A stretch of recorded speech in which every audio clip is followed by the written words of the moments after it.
yesterday I did a video on the book by Stephen Pressfield, Gates of Fire. I did a story on another book by Stephen Pressfield, but anyway, I had a conversation, and I was wearing this shirt in the video, and it had this Roman soldier's helmet on it. So the conversation that I ended up getting into was on the Battle of Thermopylae and the Battle of the 300, and reading and history and unintended consequences. So I just wanted to make a video on that same conversation just because it was rather interesting. So when I was growing up, one of the things that would be studied and talked about in conversation is the fall of Rome.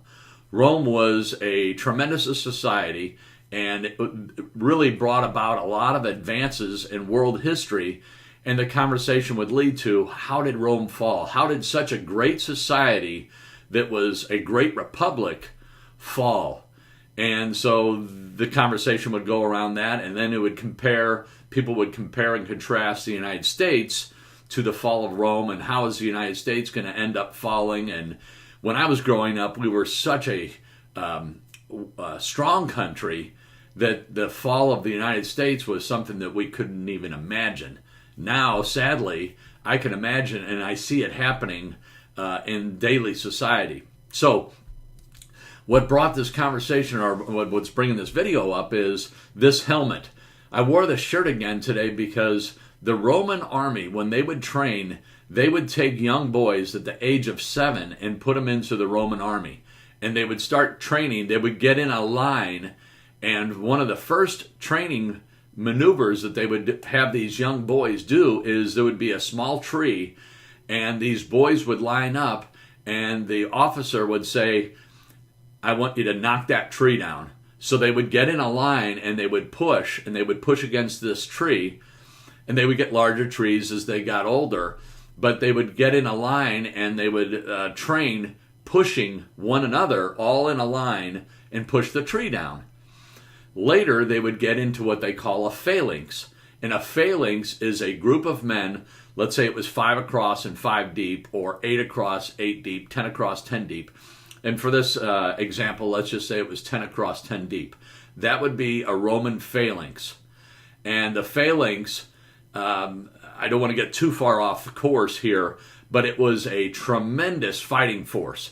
They would have shields. The shields weighed 22 pounds, and the helmets weighed about 8 pounds, 10 pounds, let's just say.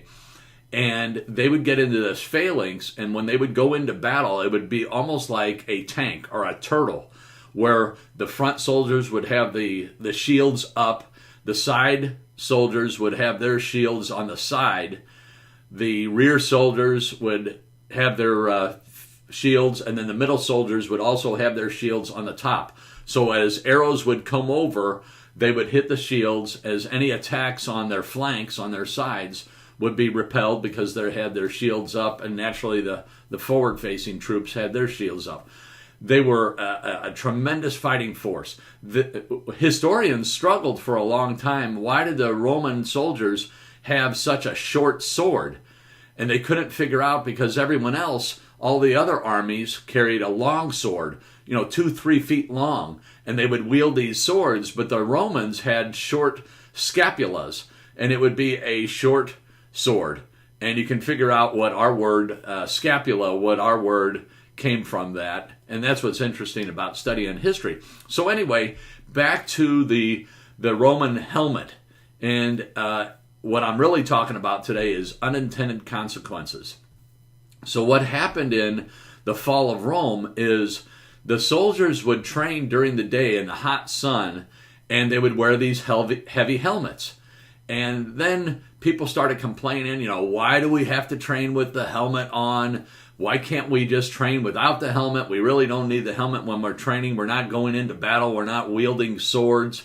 Let's stop wearing the helmet.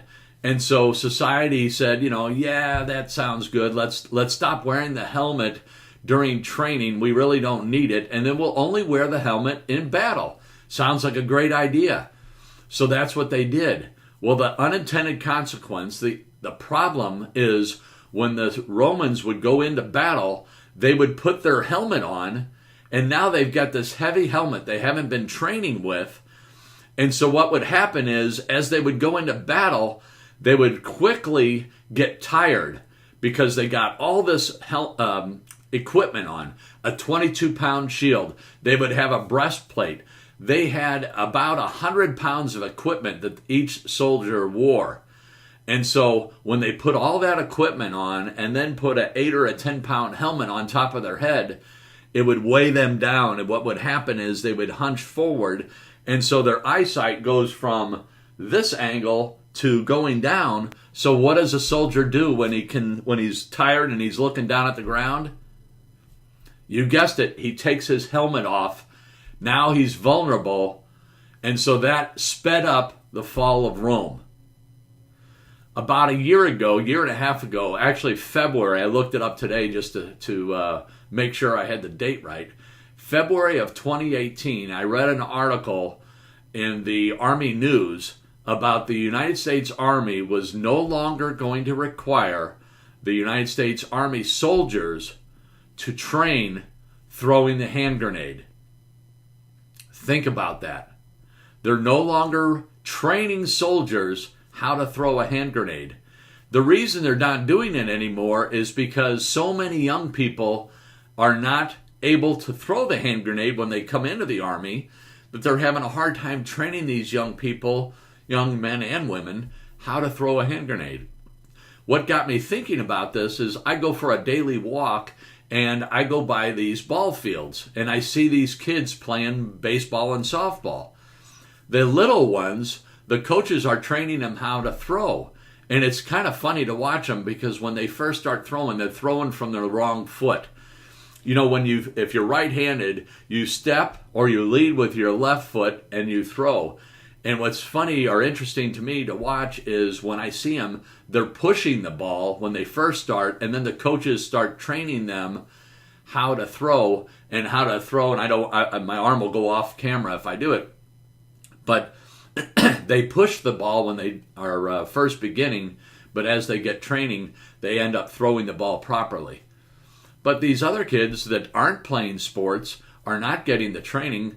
10 years, 20 years from now, they get into the military, they can't throw a ball, they can't throw a hand grenade. Unintended consequences. Think about what's going to happen to our military 10, 15, 20 years from now when we go up against an enemy that's throwing hand grenades and we don't have the ability to throw hand grenades. What else do we stop doing too? Unintended consequences. I hope this video causes you to think about things. I hope it causes you to start reading history. It will expand your mind, but it also, you can tie it in with your business. What are you allowing or not training your employees because it's a little bit complicated or it's a little bit tiresome? We don't need to do that. It's a mistake. Unintended consequences. I hope this video helps. I hope it stimulates your thought process. Thanks again. Have a great day, and I'll see you tomorrow.